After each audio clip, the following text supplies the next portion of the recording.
O segredo da sabedoria de Salomão.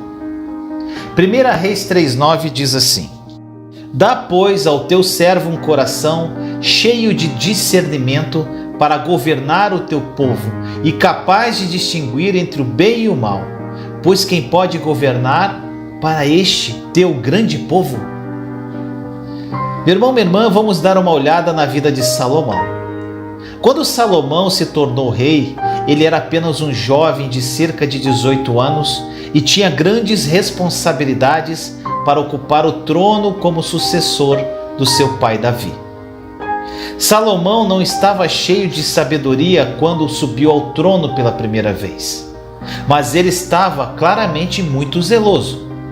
Ele foi ao Monte Gibeão, onde estava o tabernáculo de Moisés, para oferecer 1000 holocaustos ao Senhor. No Monte Gibeão, o Senhor apareceu a Salomão em sonho e disse: Peça-me o que quiser e eu lhe darei. 2 Crônicas 1:7. Agora pense nisso por um momento, meu amado irmão e irmã. O que você teria pedido se estivesse na posição de Salomão? Salomão não pediu riquezas, nem pediu para ser homenageado por todos os homens. Em vez disso, ele disse ao Senhor: Dá-me sabedoria e conhecimento para que eu possa liderar esta nação, pois quem pode governar este teu grande povo? Outro relato no livro de 1 Reis nos diz que Salomão disse ao Senhor: Portanto, dá ao teu servo um coração entendido para julgar o teu povo, a fim de discernir entre o bem e o mal, pois quem é capaz de julgar este seu grande povo? Portanto, meu irmão, minha irmã, quando Salomão pediu sabedoria e conhecimento, ele estava pedindo um coração compreensivo. Vamos mais fundo. A palavra compreender aqui é a palavra hebraico shama, que significa ouvir com inteligência. Em outras palavras, Salomão pediu um coração que ouve e flui com a liderança do Espírito de Deus, que nos conduz a toda a verdade. Olha o que diz em João 16,13. Mas quando o Espírito da verdade vier, ele os guiará a toda a verdade. Não falará de si mesmo, falará apenas o que ouvir, e lhes anunciará o que está por vir. Você precisa de um coração que ouça para que a sabedoria de Deus flua através de você em todos os aspectos da sua vida. A Bíblia registra que o pedido de Salomão agradou ao Senhor. 1 Reis 3,10 diz: O pedido que Salomão fez agradou ao Senhor. Eu acredito que o mesmo pedido que agradou ao Senhor ainda o agrada hoje. Quando pedimos sabedoria a Jesus, colocamos-nos na postura de confiar e depender do seu favor imerecido. Embora Salomão apenas pedisse sabedoria, o Senhor acrescentou riquezas, mais riquezas e honra a Ele. Muitas pessoas estão perseguindo riquezas e honra, sem perceber que elas vêm por meio da sabedoria de Jesus. Mesmo que alguém adquirisse uma riqueza repentina, sem a sabedoria de Jesus para administrá-la, o dinheiro seria desperdiçado. Mas com a sabedoria de Jesus, você não só será abençoado, mas também será capaz de manter as bênçãos em sua vida. Jesus o deixa seguro para um bom sucesso, que produz frutos duradouros de geração em geração. Que esta mensagem tenha falado ao seu coração. Sabedoria é a coisa principal. No livro de Provérbios, capítulo 4, versículo 7, diz: O conselho da sabedoria é: procure obter sabedoria, use tudo o que você possui para adquirir entendimento. Meu amado irmão e irmã, existe uma diferença entre sabedoria e conhecimento. O conhecimento incha. Olha o que diz em 1 Coríntios 8:1. Com respeito aos alimentos sacrificados aos ídolos, sabemos que todos temos conhecimento. O conhecimento traz orgulho, mas o amor edifica. Meu irmão, minha irmã, o conhecimento pode deixar alguém orgulhoso e arrogante. mas a sabedoria o tornará humilde e dócil. Você pode ler extensivamente e acumular muito conhecimento, mas ainda falta sabedoria. Você também não se torna sábio apenas por envelhecer e ter uma experiência na vida. A sabedoria não é natural. Não importa se você é jovem ou velho, experiente ou inexperiente, altamente educado ou não. A sabedoria vem pelo favor imerecido de Deus, totalmente pela sua graça. Ouça o que a palavra de Deus diz sobre a importância da sabedoria em Provérbios 4, versículos de 7 a 9. O conselho da sabedoria é: procure obter sabedoria, use tudo o que você possui para adquirir entendimento. Dedique autoestima à sabedoria, e ela o exaltará. Abrace-a e ela o honrará. Ela porá um belo diadema sobre a sua cabeça e lhe dará de presente uma coroa de esplendor. Veja, a promoção e honra vem como resultado de receber sabedoria. Em 1 Coríntios 1,30 diz: é, porém, por iniciativa dele que vocês estão em Cristo Jesus, o qual se tornou sabedoria de Deus para nós, isto é, justiça, santidade e redenção. Olha que incrível, meu irmão, minha irmã.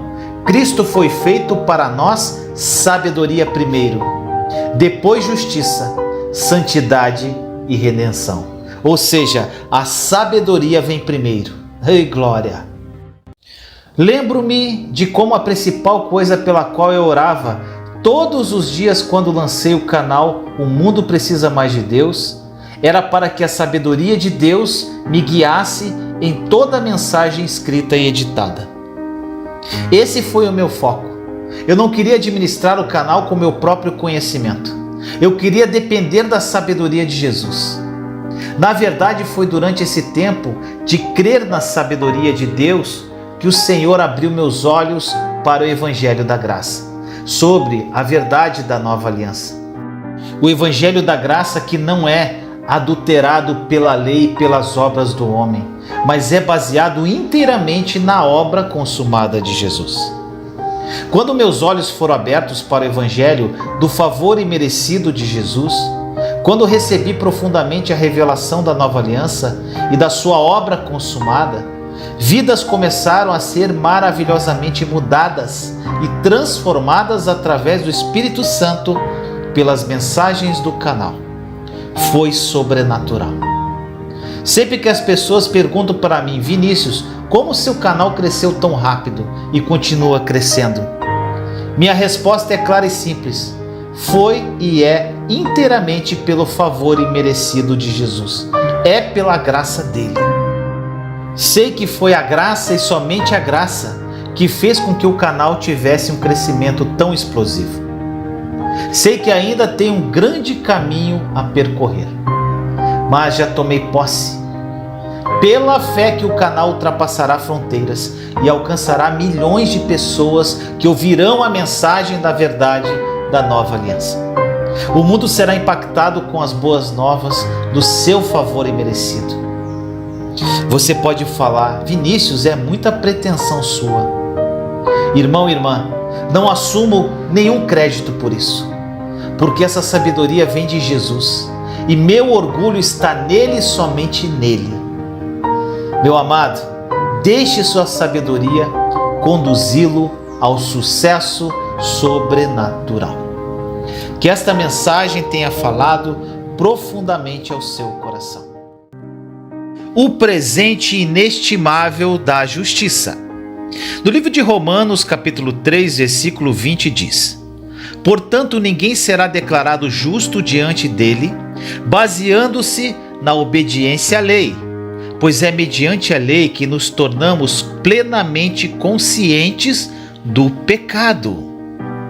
Meu amado irmão e irmã, entender o propósito da lei é fundamental para seu relacionamento com Deus. Ele deu a lei com um propósito. que você tivesse o conhecimento do pecado e reconhecesse sua necessidade de um Salvador. Sem a lei não haveria pecado. Romanos 4,15 diz: porque a lei produz a ira, e onde não há lei, não há transgressão. Por exemplo, se não houver lei sobre velocidade com que você pode dirigir em uma determinada estrada, ou seja, se não houver limite de velocidade, o policial estadual não poderá pará-lo e dar-lhe uma multa por excesso de velocidade. Em termos simples, nenhuma lei é igual a nenhum pecado. Nenhum reconhecimento de pecado é igual a nenhuma necessidade de um Salvador. A lei foi então dada para levar o homem ao fim de si mesmo, para que, em seu desespero, ele visse sua necessidade de Jesus. Por causa da lei, nenhum homem pôde dizer que não é um pecador e nenhum homem pôde dizer que não precisa de Jesus. Esse é o propósito da lei. Não foi projetado para torná-lo piedoso, mas para expor sua impiedade. Consegue entender?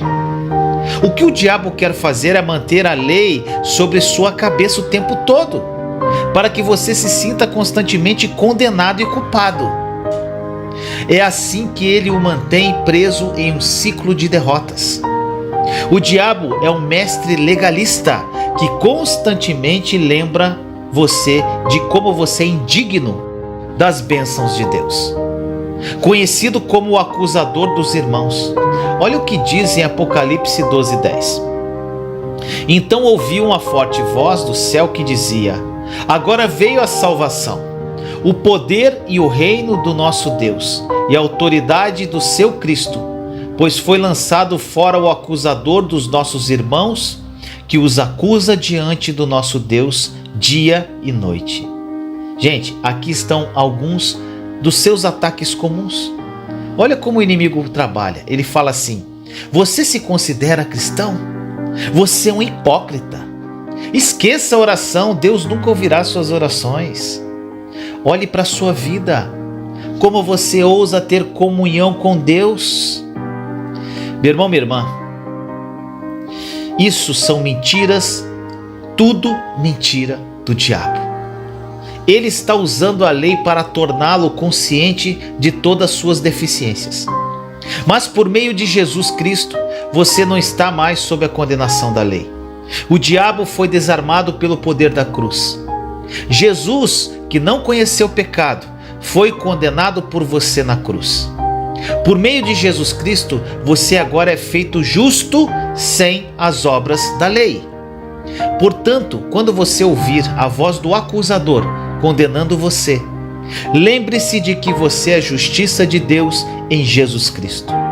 Lembre-se sempre de 2 Coríntios 5:21, que diz: Deus tornou pecado por nós aquele que não tinha pecado, para que nele nos tornássemos justiça de Deus. Declare isso em voz alta, meu irmão, minha irmã. Agora vamos lá. Você está ouvindo esse vídeo? Diga comigo 3 vezes, cada vez mais alto do que a primeira. Fale assim: eu sou a justiça de Deus em Jesus Cristo. Eu sou a justiça de Deus em Jesus Cristo. Eu sou a justiça de Deus em Jesus Cristo. Meu irmão, minha irmã, a retidão é um presente, não é uma recompensa pela perfeita obediência à lei. Você está vestido hoje não com sua própria justiça, que é a sua justiça própria, mas com a justiça de Jesus Cristo. Deus o vê tão justo quanto o próprio Jesus.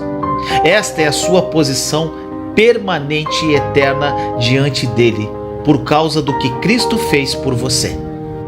Quando você está vestido com a justiça de Jesus, qualquer obstáculo que tente impedi-lo de viver sua vida incrível e maravilhosa, seja ele um vício, doença, medo ou depressão, tem que desaparecer. Que esta mensagem tenha falado ao seu coração.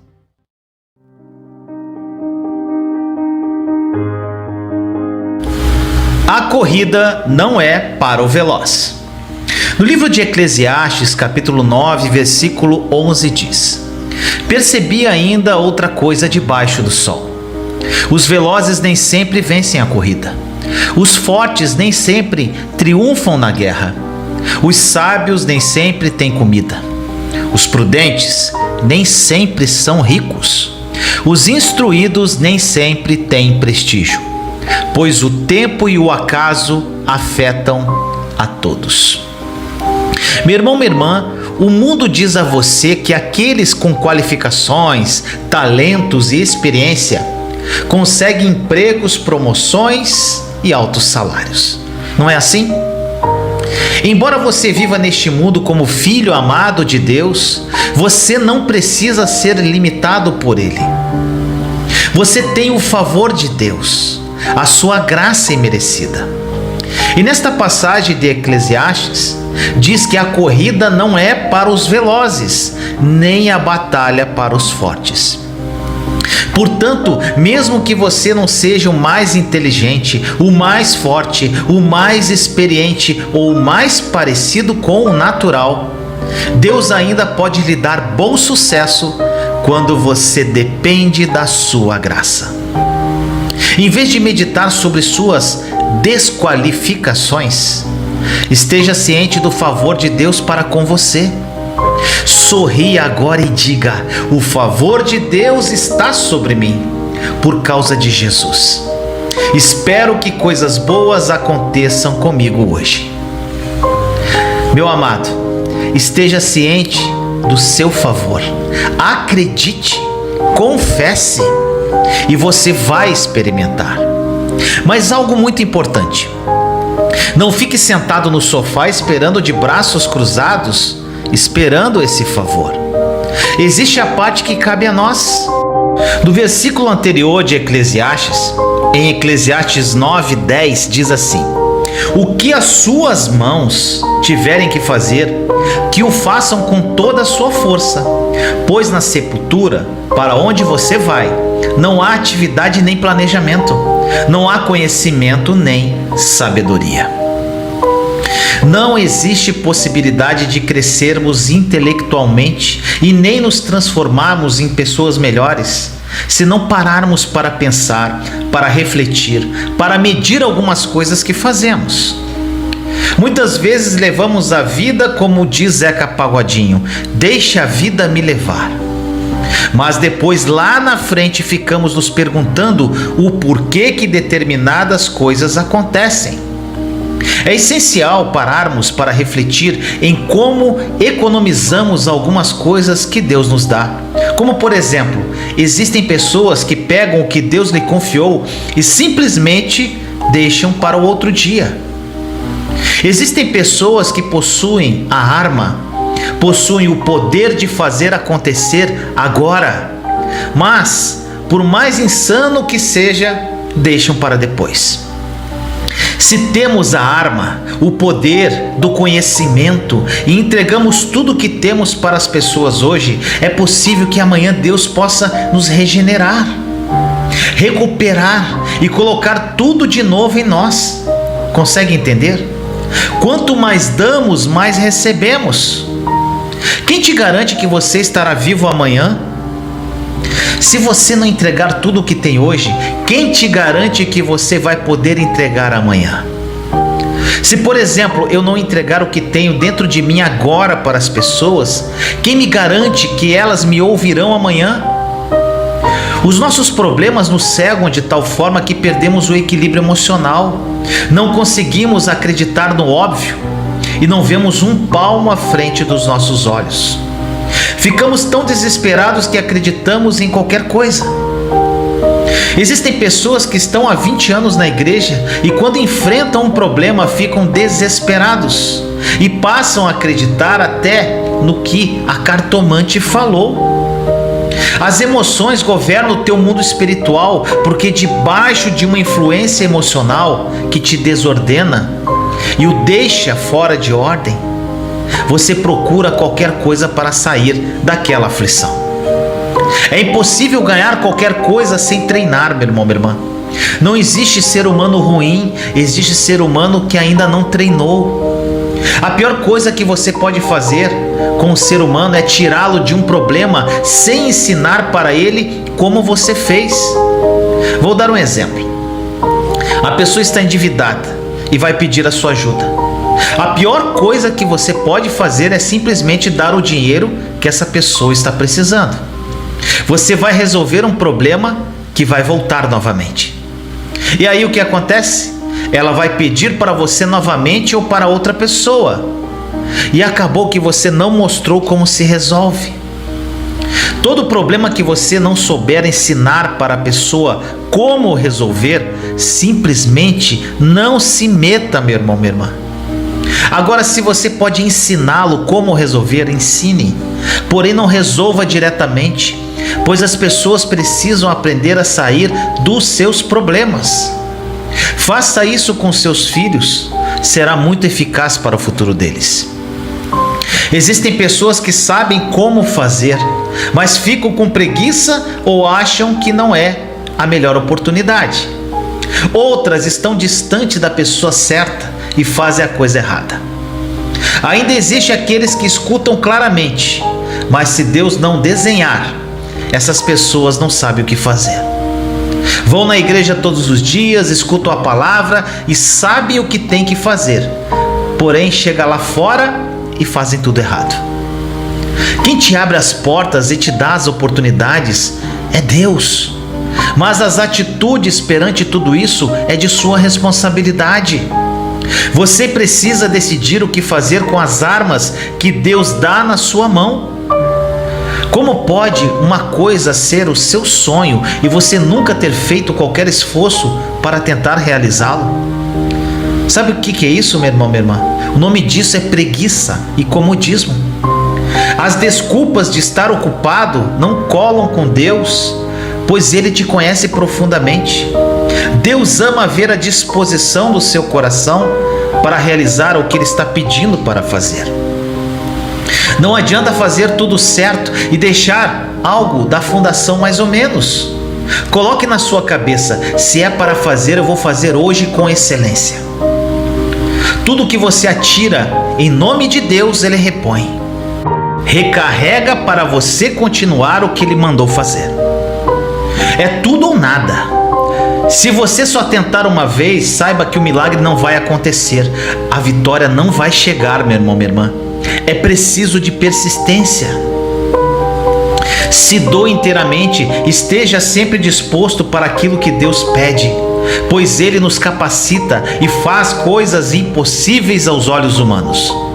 Não deixe nada para amanhã, use os dons e talentos que Deus lhe concedeu e faça a sua parte. Tenha certeza de que Deus cumprirá a parte dele, para que você viva os melhores sonhos que nunca ousou sonhar. Temos o favor imerecido do Papai, mas precisamos fazer a nossa parte. Precisamos nos mover. Mas lembre-se, o mover do Espírito e não da carne. Que esta mensagem tenha falado profundamente ao seu coração. Olhe para Jesus. A realidade dele é a sua realidade. Em 1 João 4,17 diz assim: dessa forma o amor está aperfeiçoado entre nós, para que no dia do juízo tenhamos confiança, porque neste mundo somos como ele. Meu amado irmão e irmã, quando você olha para si mesmo, para suas fraquezas e suas circunstâncias negativas, é fácil ser dominado pela ansiedade, pelo medo e desespero. É por isso que Deus quer que olhemos para longe de nós mesmos e olhemos para Jesus. Aos olhos de Deus, porque Ele nos colocou em Cristo, a realidade de Jesus é a nossa realidade hoje. Como Ele é, assim somos nós neste mundo, conforme diz a palavra. Portanto, não se concentre em sua vulnerabilidade ou carência em sua vida e desanime. Pergunte-se: Jesus está abandonado, esquecido, doente e pobre hoje? Não, meu irmão, minha irmã, Ele está à destra do Pai, cheio de vida, de paz, de alegria e graça. Todos os recursos do céu estão à sua disposição. Ele é muito abençoado, altamente favorecido e profundamente amado pelo Pai hoje. E você também. Estar ocupado com Jesus é ver como Deus vê.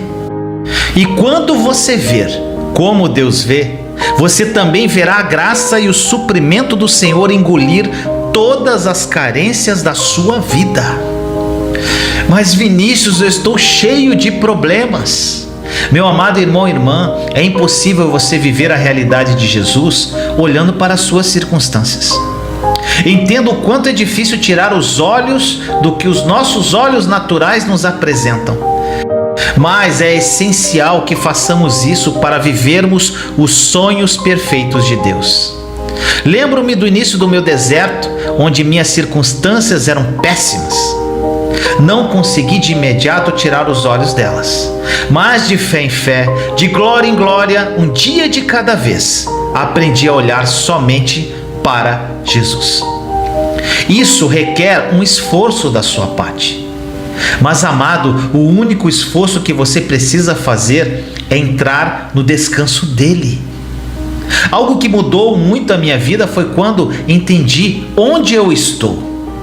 O meu corpo está aqui na terra, mas meu espírito está assentado nas regiões celestiais em Cristo. Em Efésios 2,6 diz: Deus nos ressuscitou com Cristo e com Ele nos fez assentar nas regiões celestiais em Cristo Jesus. Pela fé, meu espírito está neste lugar incrível com Ele, neste lugar secreto, assentado com Ele, desfrutando de tudo o que Ele é e de tudo o que Ele tem, meu irmão, minha irmã. Sou co-herdeiro com Ele, sou filho amado de Deus, sou um só com Ele. Você consegue entender isso? Quando essa revelação tocar na sua alma, a sua vida vai mudar, pois entenderá que você não precisa de absolutamente mais nada, pois descobrirá em sua alma que Jesus é suficiente. Que esta palavra tenha falado profundamente ao seu coração. O grande desarmamento. No livro de Colossenses, capítulo 2, versículos 14 e 15 diz: E cancelou a escrita da dívida, que consistia em ordenanças e que nos era contrária.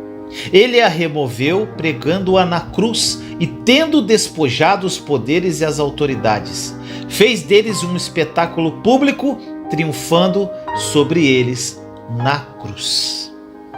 Meu irmão, minha irmã, apesar de toda essa conversa sobre desarmamento nuclear que ouvimos por aí, você sabe que existe alguém mais sinistro que já foi desarmado do seu poder sobre sua vida? A Bíblia diz que Deus desarmou principados e potestades, referindo-se a Satanás e suas cortes. Efésios 2,12 diz: Naquela época vocês estavam sem Cristo, separados da comunidade de Israel, sendo estrangeiros quanto às alianças da promessa, sem esperança e sem Deus no mundo. Meu irmão, minha irmã, então o diabo já foi desarmado. Mas você sabe que arma ele empunhava antes de seu desarmamento forçado? As escrituras de hoje nos dão uma resposta clara. O diabo estava armado com a caligrafia de exigências que estava contra nós. No Monte Sinai, Deus escreveu os 10 mandamentos em tábuas de pedra. A escrita de requisitos era, portanto, uma referência à lei que foi escrita pelo dedo de Deus. Deixe-me enfatizar que a lei é santa, é justa e é boa. Ela foi projetada por Deus para expor as fraquezas, pecados e incapacidade do homem de ser santo, justo e bom, para que o homem visse sua necessidade de um Salvador. Você precisa entender que nenhuma atitude de guardar a lei pode torná-lo santo. Somente o sangue de Jesus pode fazer isso. O diabo então se armou com a lei para acusar e condenar o homem. Agora ouça com atenção. Deus não deu a lei para armar o diabo, mas o diabo, sabendo que a lei era contra nós, aproveitou-se dela e a tem usado como arma para nos afastar ainda mais de Deus. É por isso que quando Deus pregou a lei na cruz, ele fez um espetáculo público do diabo e de todos os poderes das trevas. Uma vez que a lei foi pregada na cruz de Jesus, Deus sabia que a lei não tinha mais poder de nos condenar enquanto crêssemos em Jesus. Portanto, quando você sabe e crê que Jesus cumpriu completamente os requisitos justos da lei em nosso favor, o diabo não pode usar a lei para condená-lo toda vez que você falhar. Hoje, se o inimigo usa a lei para apontar os seus pecados, olhe para a cruz de Jesus e rejeite essa condenação. Mas você pode dizer assim: Vinícius, ninguém pode apagar a letra de Deus. Sim, você está certo, meu irmão, minha irmã. Nenhum homem pode, mas Deus pode. E Deus fez isso com justiça. Meu irmão, minha irmã, você foi redimido da maldição da lei. O diabo e sua tripulação foram desarmados. Aleluia! Recuse-se a se sujeitar mais ao antigo sistema de aliança da lei. Pare com isso. Não coloque a arma da lei de volta nas mãos do diabo. Todo ensino que diz assim: você tem que guardar a lei, você tem que fazer isso ou aquilo para ser abençoado por Deus, está fazendo exatamente isso, meu irmão, minha irmã. Rejeite esses ensinamentos legalistas e descanse na verdade do desarmamento e da graça de Deus. Quanto mais você acredita e abraça a verdade de sua graça, mais você tem o poder de experimentar a vitória sobre suas falhas e desafios. É assim que você reina. E quando você reina, o diabo perde campo para perturbar a sua vida.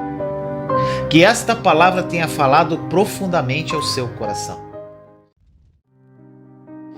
Jesus te dá paz em todas as áreas.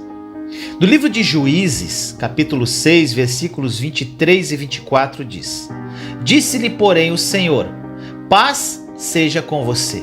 Não tenha medo, você não morrerá. Gideão construiu ali um altar em honra do Senhor e lhe deu este nome: O Senhor é paz. Até hoje, o altar está em Ofra dos Abiesritas. Meu irmão, minha irmã, eu quero compartilhar com você uma bela verdade da história de Gideão em Juízes 6. Mesmo depois que Gideão recebeu a promessa de Deus de ir nesta sua força e salvar Israel, ele ainda estava com medo e não estava convencido. Ele então pediu um sinal para confirmar que estava realmente falando com o Senhor. Gideão então apresentou uma oferta ao Senhor, e fogo subiu da rocha para consumir a oferta. Então nosso Senhor Jesus desapareceu. Só naquele momento a mente veloz de Gideão percebeu que ele realmente estava falando com o próprio Senhor. E ele engasgou. Em Juízes 6:22, que diz: Quando Gideão viu que era o anjo do Senhor, exclamou: Ah, Senhor soberano, vi o anjo do Senhor face a face. Gideão ele começou a entrar em pânico, porque naquela época eles acreditavam que se vissem Deus face a face, morreriam. Mas antes que Gideão pudesse se assustar ainda mais, o Senhor disse-lhe: Paz seja com você, não tenha medo, você não morrerá. Então Gideão construiu ali um altar em honra do Senhor e lhe deu este nome: O Senhor é paz. O Senhor é paz, ou em hebraico, Jeová Shalom. Essa é a primeira vez que o nome Jeová Shalom aparece na Bíblia. E a palavra que acompanha esse nome é não morrerás, conforme diz a passagem. A palavra Shalom se refere à integridade, segurança, solidez, bem-estar, saúde e abastecimento. Também se refere à paz, sossego, tranquilidade e contentamento, bem como a amizade nos relacionamentos humanos e com Deus, em um relacionamento de aliança. Incrível, né? Portanto, se você acha que Jeová Shalom apenas lhe dá paz de espírito, você está errado. Quando você recebe o Senhor como Jeová Shalom em sua vida, está recebendo muito, mas muito mais. Meus queridos irmãos e irmãs, acredito de todo o coração que o Senhor deseja falar com vocês hoje sobre o mundo em que vivemos. Como Gideão, podemos estar rodeados de más notícias. Notícias de doenças como o coronavírus, de ataques à bomba, de tiroteios aleatórios, de sequestros, de ataques de mísseis, de acidentes fatais. Mas Deus já previu os problemas que enfrentamos nos dias de hoje, e sua proteção e cobertura sempre nos é abrangente. Que esta palavra tenha falado profundamente ao seu coração. Acredite e elogio. 2 Crônicas 20, versículos 20 e 21 diz: De madrugada partiram para o deserto de Tecoa. Quando estavam saindo, Josafá lhes disse: Escutem-me, Judá e povo de Jerusalém. Tenham fé no Senhor, o seu Deus, e vocês serão sustentados. Tenham fé nos profetas dele, e vocês terão a vitória. Depois de consultar o povo, Josafá nomeou alguns homens para cantarem ao Senhor e o louvarem pelo esplendor de sua santidade, indo à frente do exército cantando: Deem graças ao Senhor, pois o seu amor dura para sempre. Meu amado irmão e irmã, hoje eu quero que você veja duas chaves poderosas para vencer as batalhas da vida com o relato do rei Josafá. A primeira é acreditar no Senhor, e você será estabelecido. A palavra de Deus também nos diz para acreditar nas palavras de seus profetas, e você prosperará. Esse é o poder de acreditar corretamente. Não seja míope e se deixe levar pelos desafios atuais, correndo como uma galinha sem cabeça, tentando resolver seus problemas com suas próprias forças. Deus não quer que você viva em um estado perpétuo de incerteza, de ansiedade, de estresse e de medo. Quando você crê certo, você experimenta a verdadeira esperança da Bíblia e começa a viver com uma expectativa certa, alegre e confiante do bem, independentemente de suas circunstâncias atuais. A segunda chave é ir para a batalha cantando louvores a Deus. Isso foi o que Josafá fez. Pode ter sido uma estratégia militar incomum, mas quando os israelitas começaram a cantar e louvar, Deus causou confusão entre os acampamentos dos inimigos e eles se destruíram totalmente. Judá não desembainhou uma única espada naquele dia, mas a batalha foi ganha. Na verdade, ele foi vencido antes mesmo das tropas de Judá chegarem ao local.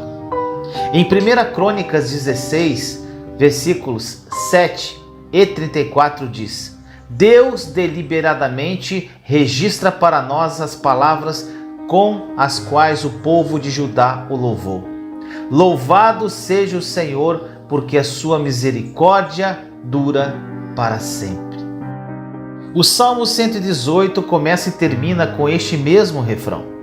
Um refrão tão perto do coração de Deus que aparece de forma muito proeminente em muitos momentos-chave da história de Israel. Foi naquele dia pela primeira vez que Davi encarregou a Asaf e seus parentes de louvar ao Senhor com salmos de gratidão, dizendo: rendam graças ao Senhor, pois Ele é bom, o seu amor dura para sempre. Meu irmão, minha irmã, há algo muito especial nessas duas linhas simples de elogio. A palavra para misericórdia aqui é a muito potente palavra hebraica Hesed, que fala da graça, do amor, da terna misericórdia e da benevolência de Deus. Não importa quantas vezes você tenha falhado e falhado, e mesmo que os problemas que o cercam sejam consequência de suas próprias ações, você se voltaria para o Senhor hoje e o louvaria por sua bondade e sua Hesed, ou seja, sua graça. Quando você tiver se sentido desanimado, meu irmão, minha irmã, oprimido ou com medo, adore-o com essas palavras e ao louvá-lo, ele irá armar emboscadas contra todos os seus inimigos, problemas, medos, desafios e vícios, como fez com Josafá e o povo de Judá. Olha o que diz em 2 Crônicas 20 e 22. Quando começaram a cantar e a entoar louvores, o Senhor preparou emboscadas contra os homens de Amon, de Moabe e dos montes de Seir, que estavam invadindo Judá, e eles foram derrotados. Quando você chegar ao campo de batalha, acredito que todos os seus inimigos terão caído. Nenhum de seus adversários escapará, porque o próprio Senhor trava suas batalhas. Creia nisso, meu irmão e minha irmã. Que esta palavra tenha falado ao seu coração. Jesus seja o centro.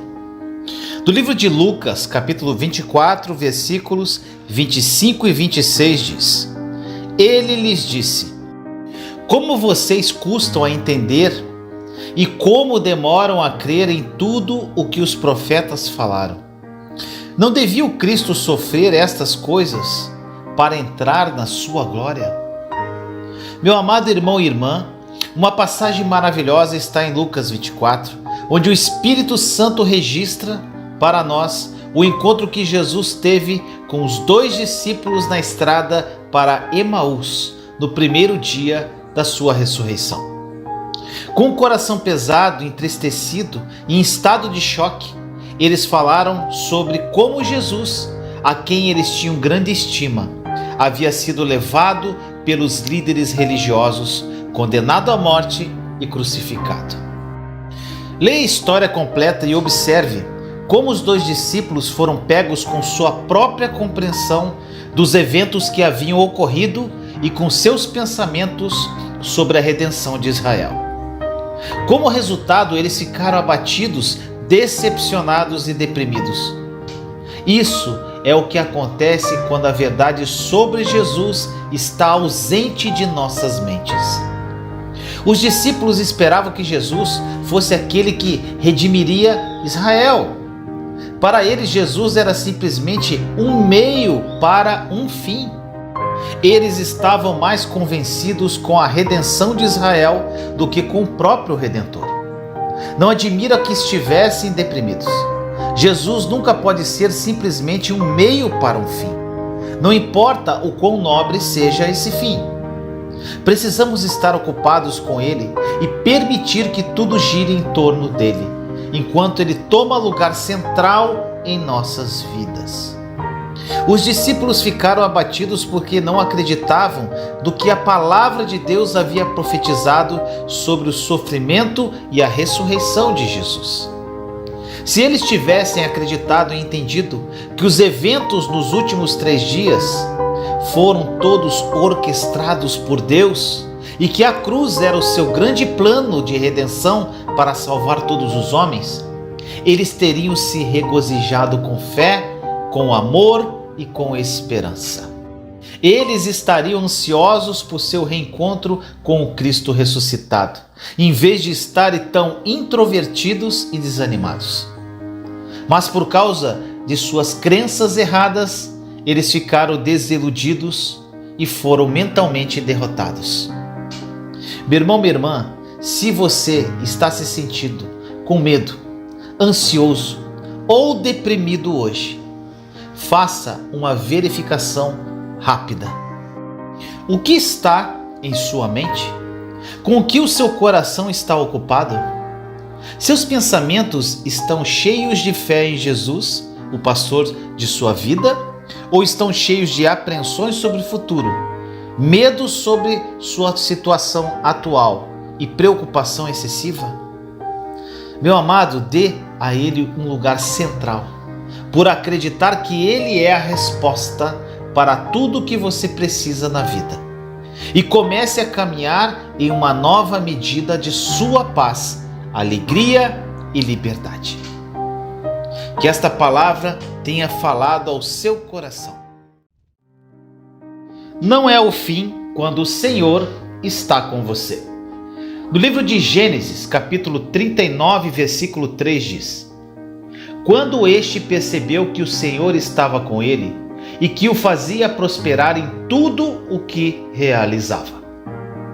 Meu amado irmão e irmã, você conhece alguém que está em uma situação pior do que José quando ficou nu em um mercado egípcio, esperando para ser vendido como escravo? Todo o seu mundo parecia ter desabado ao seu redor. Apenas alguns dias antes, ele estava nos braços do seu pai, mas agora seus próprios irmãos o traíram. Tudo o que ele possuía foi retirado dele. Ele foi reduzido a nada mais do que um escravo em uma terra estrangeira. Este foi o fim de José, meu irmão, minha irmã. No esquema natural das coisas, com certeza parecia que sim. Mas mesmo com as probabilidades acumuladas contra José, o Senhor estava longe de terminar. Mesmo nessa situação terrível, o Senhor estava com José. E neste momento sombrio da vida de José, o Senhor o chamou de homem de sucesso. Olha o que diz em Gênesis 39, versículos 1 e 2. José havia sido levado para o Egito, onde o egípcio Potifar, oficial do faraó e capitão da guarda, comprou-o dos ismaelitas que o tinham levado para lá. O Senhor estava com José, de modo que este prosperou e passou a morar na casa do seu senhor egípcio. Lembre-se, meu irmão, minha irmã, não é o que você tem, é quem você tem que faz toda a diferença. Como pode o Senhor fazer um jovem escravo, sem um único centavo ou possessão em seu nome, ter algum tipo de sucesso? Bem, vamos continuar com a história de José. Gênesis 39, 3 diz assim: Quando ele percebeu que o Senhor estava com ele e que o fazia prosperar em tudo o que realizava. Esta é uma declaração poderosa e oferece uma promessa pela qual você pode acreditar em Jesus em todas as áreas da sua vida. Você pode imaginar todos os seus projetos tornarem-se prósperos? Entenda que as suas mãos se tornam mãos de bênçãos. É incrível. Você toca seus familiares e eles são abençoados. Sua empresa pode estar lutando para gerenciar um projeto difícil, mas assim que ele for colocado em suas mãos, o projeto será abençoado. Você se torna uma bênção esperando para acontecer a alguém, esperando para acontecer alguma coisa aonde quer que você vá. Agora, como isso vai acontecer? O Senhor Jesus fará acontecer quando você depender dele da mesma forma que José dependia dele. José não tinha nada. Ele não podia confiar em suas habilidades ou experiência. Ele nunca tinha sido um escravo. Nem podia confiar em suas conexões naturais. Seu pai estava fora de cena porque ele acreditava que José havia sido morto por um animal selvagem. Tudo o que José tinha era a presença do Senhor. E ele dependia do Senhor para manifestar a sua presença, o seu poder e sua glória por meio dele. É disso que você e eu precisamos. Uma manifestação de sua presença em tudo o que fazemos. Veja, uma coisa é ter a sua presença. Todos os cristãos que têm sua presença porque o aceitaram como seu Senhor e Salvador pessoal. Mas quando sua presença se manifesta em sua vida, é quando a sua glória brilha através de você. Meu irmão, minha irmã, Deus quer fazer tudo o que você faz prosperar, assim como fez com José. Veja-o conduzindo e abençoando você e aumentando a sua eficácia no dia de hoje. Que esta palavra tenha falado ao seu coração. Compartilhe esta mensagem para edificar mais vidas. E caso você queira adquirir o meu estudo sobre a Nova Aliança, em vídeos, áudios, mapas mentais, PDFs, meditações, uma jornada chamada Está Consumado, em busca da verdade que vai te libertar, clique no link na descrição desse vídeo. Nesse estudo você vai aprender o que é a Nova Aliança, diferenças entre a Velha e a Nova Aliança. Ainda você vai aprender a orar de acordo com a Nova Aliança e ter as suas orações respondidas. Você vai aprender a jejuar corretamente e você vai descobrir a sua verdadeira identidade em Cristo Jesus. Além disso, você vai entender o que representou a obra consumada da cruz de Jesus e todos os benefícios que ela carrega, entre outras coisas incríveis. Então clique agora, não perca tempo e aproveite a promoção desse estudo incrível, que foi feito com muito amor e carinho. Te amo em Cristo Jesus.